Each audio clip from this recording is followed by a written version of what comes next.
Good evening, welcome to the DBS Sports. I am Kenson Casimir. The St. Lucia Stars had their best 35 overs of cricket last evening in the franchise history. Problem is, T20 cricket is 40 overs. The Stars could take a lot from their experience last night despite losing by 5 wickets. Pollard came to the party. Warner came to the party. Cornwall came to the party. Yet, we still did not get it done. Take a look. Oh, top edge with the breeze, if you please. And it races away for the first runs of the very first delivery.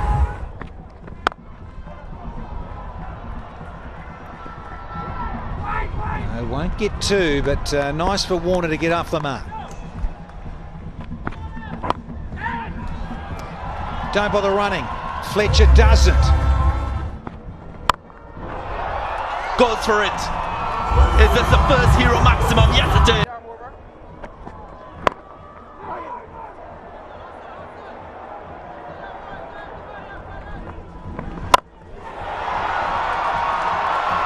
Well, Rakim.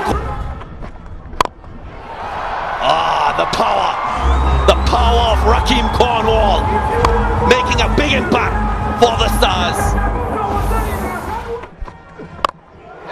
And again, well, this decision by Karam. My dear. Gets it, and gets it well. Come on, big fella. Out of the ground he goes. And boom.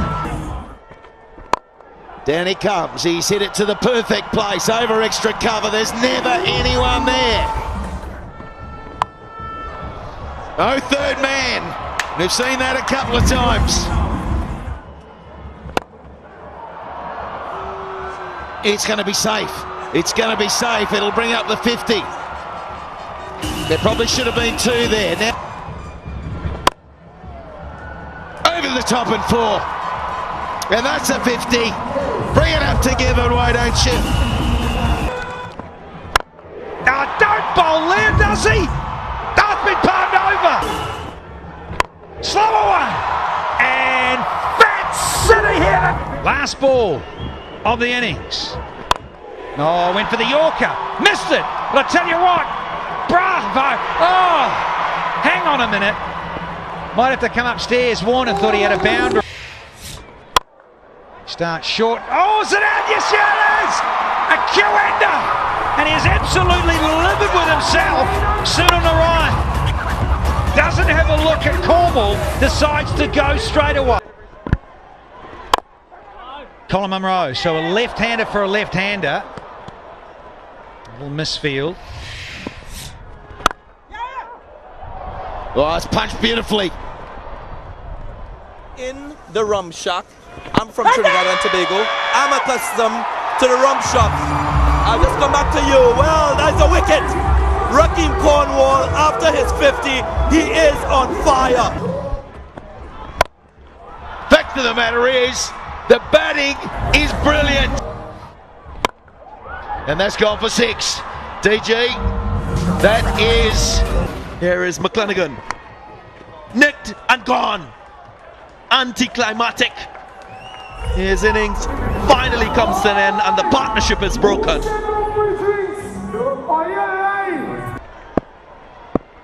Javan Searles given the honour to finish the game. Playing a miss. Nicked and gone.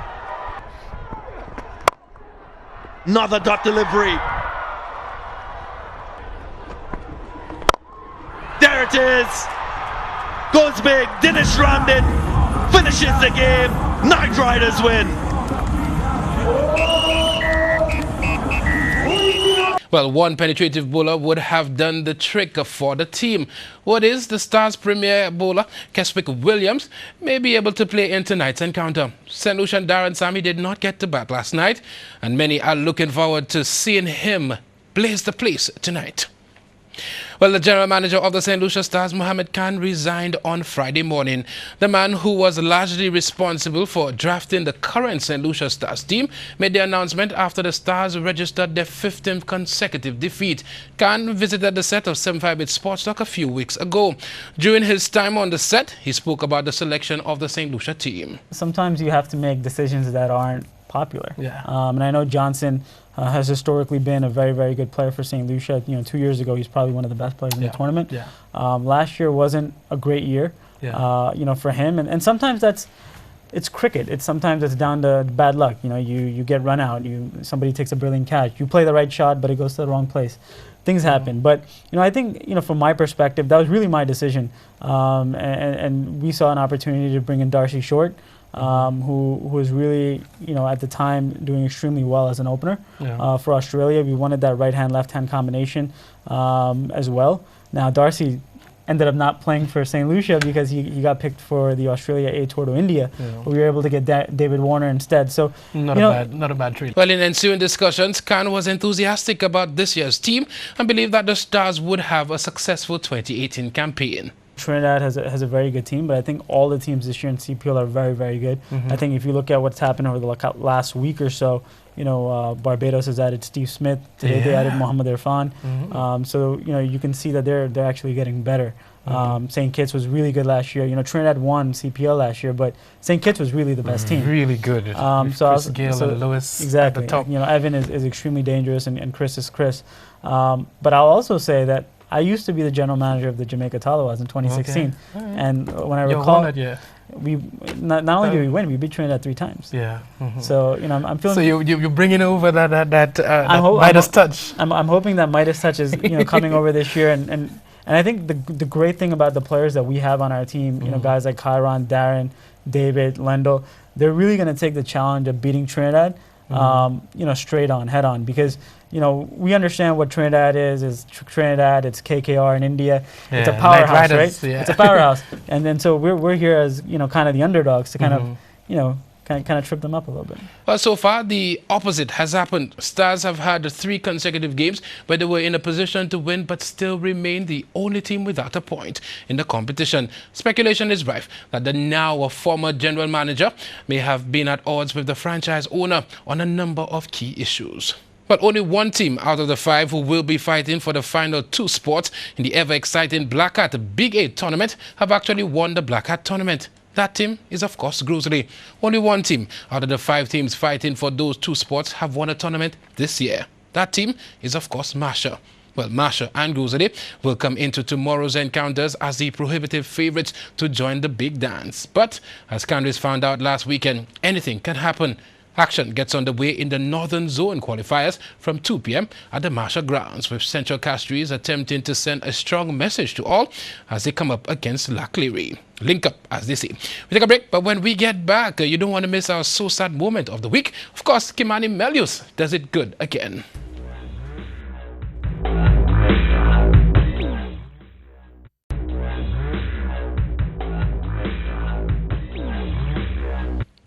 Welcome back. The Windward Islands under-19 cricket team registered a comfortable 6-wicket victory over Jamaica in the opening round of the CWI Regional Under-19 50-over cricket tournament taking place in St. Vincent and the Grenadines on Thursday, August 16th at the Cumberland playing field. Jamaica batting first was dismissed for 159 in 48.5 overs, with Carlos Brown making 70 and Dominic Samuels 25. The wicket takers for the Windwards were Jonel Eugene taking 3 for 21 in 10 overs, Shamil Lewis 3 for 29 in 8.5 overs, with 1 wicket each to Michael Joseph, Lincoln Duran and Jerome Noel.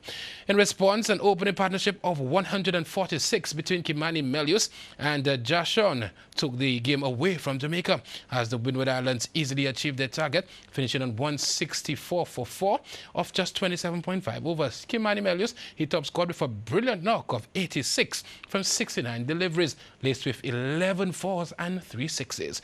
Jashon's contribution was a well-played 58 of 73 deliveries with 4 fours and 3 sixes. Sanjay Brown captured 2 for 22 in 8 overs for Jamaica.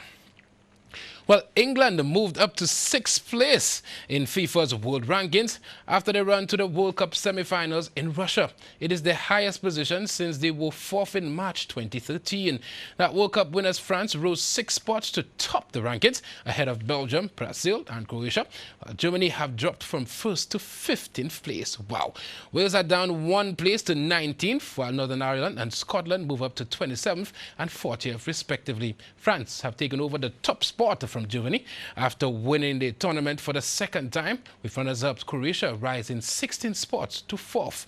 Host nation Russia were the biggest climbers in the rankings, up 21 places to 49th. Argentina, they are down 6 places to 11th. Chile down 3 places to 12th, and Poland down 10 places to 18th. All slipped out of the top 10. Now, England returned to international action on September 8th when they faced Spain in the UEFA Nations League Cup at Wembley. Meanwhile, St. Lucia, if you're curious, is ranked 107 out of 206 ranked men's national teams. Well, now for our so sad moment of the week. Well, we all know by now that the St. Lucia Stars have lost 15 in a row, and that is really sad. But by virtue of the fact that they're actually going to win tonight, we shall leave them alone for now. But last weekend in the Valley, Monrepo strolled into a Black Hat Big 8 qualifiers with just 9 men. What happened? They were destroyed by the Valley in a 45-minute span. Monrepo's best player on the field was Shervin Charles, but the hero of the day was a goalkeeper with the name Fata on his shirt. Fata had a couple of brilliant saves, but in this attempt to save, water was kicked into his eyes as he rolled around in the most comical fashion. I mean, ouch, but to roll around like that? Sad. So sad. Black Hat Vibe Basher tomorrow. Link up. Let's take a look at your tropical weather update. TBS News continues after the break.